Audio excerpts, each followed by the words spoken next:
Alright, now, these are banana plugs. These go to the generator, and I'll show you that in a minute. This is the panel. It's a 35 watt panel. It says so on the back. This is a 2 watt 12 to 14 volt inverter charger, which controls the charge rate to the battery. 35 watts gives me about, well, close to an amp. 35 watts is going to give me, yeah, actually a little over an amp maybe, but I'm thinking about an amp.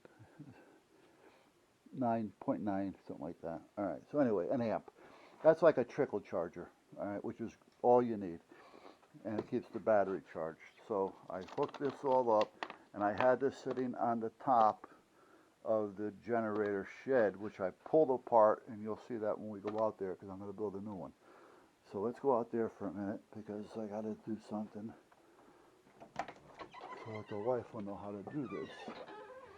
And as you can see, I started tearing everything up out here, so we are cleaning up. So let me get this over here. Yeah, I can still cut that wood up into quarters. This is the door, and it has a big aluminum backing on it. So I don't really want to destroy this. I may cut it square, but if I need something with some type of a heat shield, and then this is also heat, that goes up against it. But for now, let's move that over there. Let's move this over here. This is the cord. This is the window board, or waterproof crap, or fire retardant as well. What a mess that's over here. You know, you start ripping things up, you don't realize the mess that you're making.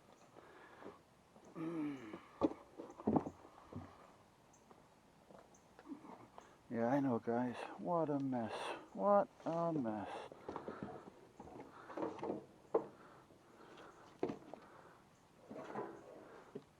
I'm actually ashamed of the mess out here. I'm not used to this being like this. The shop, I understand. That's my little shop of horrors. Now, see under there? I don't know if you see that or not. That's a junction box that has a lot of my cable TV wires and things. Alright, is this capable of being? Yes, it is. So let me get this out of the way. Plus, I ended up with a mess of everything because I was out here with the power washer, and if you're familiar with power washers, you know the mess you get out of them things. Okay, this has got to get painted. I got to come out here and sand it down. However, this is where the generator used to sit, and that little wooden thing, but that's all going to be changed. So this is all going to get changed. I'm going to come in here with the tractor and clear all this out. Alright, anyway.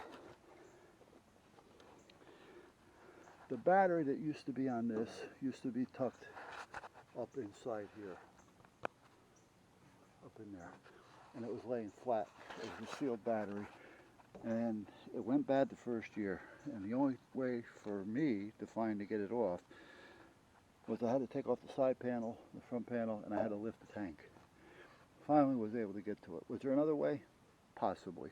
But that's the way I found. And when I was there, I realized that these banana plugs, these weren't here. There was a plug here to plug in the charger. You know, like the back of a radio or something, just a little plug. And coming out of that plug was a wire that was as thinner than this. I mean, like really, really thin. And it allowed the little transformer to charge the battery. It would take 10, 12 hours for it to do it. Transformer was like, I think it was like a 500 milliamps or something like that, half a watt. And it had that little plug, and it had those little skinny wires. Now, originally, when the battery was dead, the charger wasn't working, I said, well, let me just plug in here to the battery. Here's the one that it came with. See it right there? That's the one that comes with it. And the little charger transformer plugs in. So I said, well, let me change or jump that with a battery to see if, well, it's not going to jump it because the wires were too small. So I had this off to get the battery out. So I put the banana plugs on there and I added this wire to the back of those banana plugs. Then I added to this one 12 gauge, which is a little bit thinner than that one. So this has a better wire on it as well. And then this goes to that, and then I changed the wire that goes to the starter as well to this. And then I took a piece of stainless that I had, and I bought a motorcycle battery, and I made a stainless case for it. And I welded it to the frame here. It doesn't stick out past the wheels, so it's not going to cause me any problems where it's sticking out and doing anything. And now it's a motorcycle battery, so it'll take vibration. And the solar charger now plugs into this and maintains a trickle charge on this battery. And that little regulator controls it. So basically, when the battery is full, the regulator shuts off the solar panel. Once it sees that it's low again, it'll, turn on the switch again, electronically and start to charge the battery. So it maintains the battery charge for me. And that's how that works. So this whole thing basically has been rewired, and I haven't had a problem with it since. I don't have to worry about charging it in before a storm. I don't have to worry about making any changes, and that's it. Now the only thing I did change was the gas shut off. It used to have a little plastic one, and cold weather broke off, so I put this one on here, which is a little turn one, and it works great. And that's about it. Now this is all coming off. Eventually I'll make another sticker for it, but for now I really don't care. I mean, it's just cosmetics, and I don't care about cosmetics. Put it here for now. I got to clean it anyway. Oil change, that's been done. Gas, everything seems to be pretty good. Timer, hour, lights to fit the timer so you can see what's going on both sides. This is the 220. This is what I plug into to run the whole house and the shop, like I said. These are just 110s. If I just need something out here real quick, I have it. But for most part, it's all 220, and that's it. So I changed the wires on these, made them heavier, changed the battery, put a better battery in it. Motorcycle battery, which takes vibration. Most batteries, if you give them too much vibration, the plates inside start to deteriorate, and the next thing you know, they fall to the bottom and they start to short out. So that's how that works. Now I'm going to get my ass up off my knees. And it does have a pull start. However, I haven't had to use that. I don't even know if I could, to be honest with you. Up here, like I say, the battery used to be in here. So when I had this off, I cut this and I put a drawer in here. So now, if I want to put a set of jumpers in here, or a set of cables, or a little tool that I may have to use a lot, I should take this out so I can seal it again. I can just put it in here, and it's there for me. So, yeah, and that's kind of where we're at. Now there's the new wire that I added to that top piece that I told you about. So, I mean, Generac makes good stuff, but they are, and there's their power washer, which is great.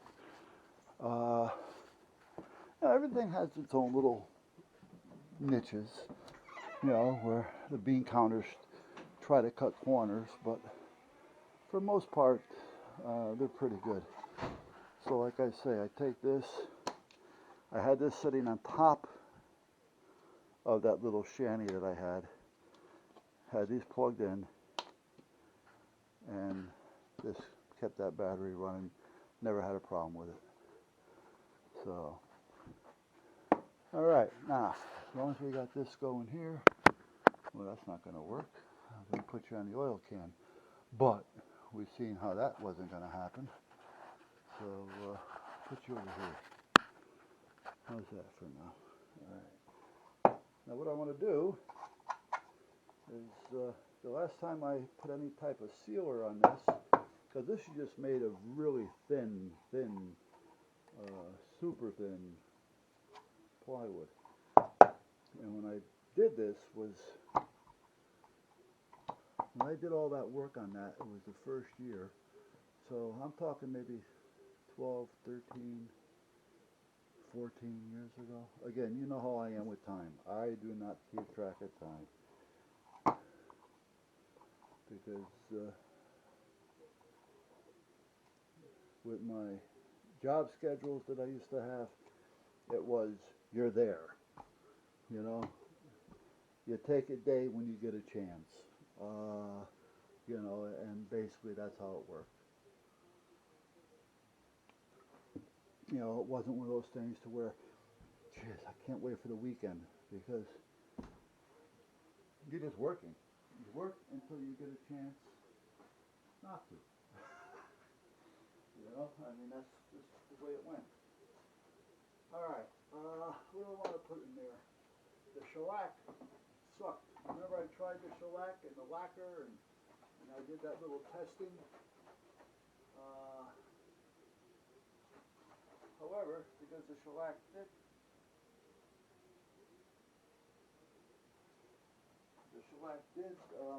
suck, it changed colors, but it is going to be protected, and I'm not going to use it for anything else, so I'll use it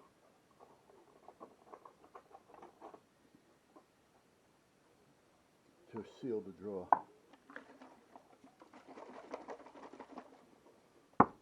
And this is clean with alcohol. I was really surprised. We used to use shellac a lot back in the days when we used to paint. And a lot was, everything was basically oil-based, even inside at the time. But if there was a stain, you know, in the kitchen, food stain on a wall, water stain in the ceiling, anything like that, we would shellac it.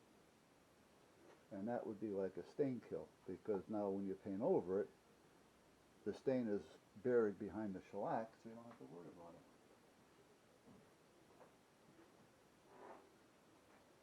If that makes any sense to you. Now,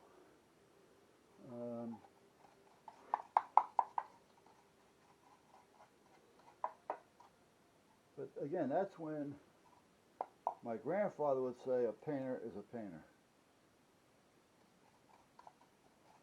And again, I'm not knocking them today. Just that the painting companies are making it more user-friendly, more consumer-friendly. So anybody can be a painter. I mean, I seen somebody, I went, where the hell was I? Shit, I was going to the doctor's office, eye doctors, and they were painting one of the offices in this building. So apparently somebody moved out, and the building manager is having to paint it. And they have to be careful on what they use because of the odor and such. And it is a medical building for most part. Even though there are a bunch of different practices, you know, it's not like a Yale, for instance, but it, you know, it's all different private practices. But again, for most part, they have to pay attention to what they're doing, being a medical building. So they had the office door open, the door to this office that they're painting. And when I walked by, I kind of glanced, you know, you glance in the open door. You know, it's just nature of the beast, I guess. And I noticed that they were masking with blue masking tape all the trim, which means they're going to cut it in. You know, they're going to have the trim is going to be different from the walls apparently. Sometimes they'll do the same color, just that they'll make the trim a little bit more durable, like a eggshell or a semi-gloss or soft gloss or high gloss or whatever it is. It's the same color, but sometimes they'll just use a different type of paint, whatever. And then sometimes it's just a different color. I mean, it all depends on what they're doing. But meanwhile, they had taped all the trim. So when they paint the wall, now they haven't painted the trim yet, but when they paint the wall, they're not going to get any paint onto the trim. And the trim is going to be painted. So it's not like it's a big issue here. So, where I'm going with this is that we never taped off anything. We just cut it in. And you know what? You cut it in faster, and most of the time it's better than taping it off.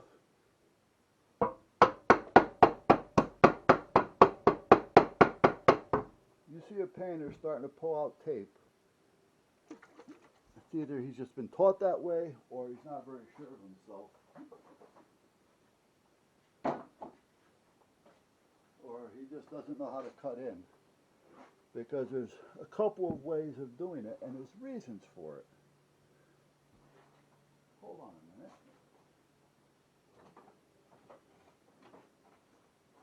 For instance, here's the trim, here's the wall. If I tape this off and paint the wall, I have to make sure that I tape that off right. Otherwise it's going to show. Now if I tape that off that way, that also means when I'm done, before I paint the trim, I'm going to tape off the wall. So now I have two pieces that I taped, and I have to hope that they taped, you know, to where they're not going to show. So the tape has to be basically in the same place, but on the other piece. Well, what we would do is we would just paint, you know, and down here on the trim that we're going to paint later, right, we make sure we paint all in here, and if a little bit gets on here, we just kind of brush it off a little bit and leave it there. You know, we don't leave it gumped up, and then we're done. So now, when I go back later after it dries with the trim paint, I just have to trim up to it. I don't have to worry about cutting it in again and cutting it in again, or worrying about the tape on both sides being right. Because if I taped here first, and now it's time for me to do the other end, I pull that tape off that I just wasted your time and money on, and then I have to tape off this part now. Well, if the tape doesn't fall in the same place, there's going to be a void there of either with or without. And the same thing when you're doing the ceiling. You don't want to tape it off. Paint it in. And then when you cut the wall, you can cut right up to it and get a nice clean cut. So when I see people taping, I don't know, it's just me. I just, you know, these guys, to me, don't know what they're doing. They don't know how to cut in anything.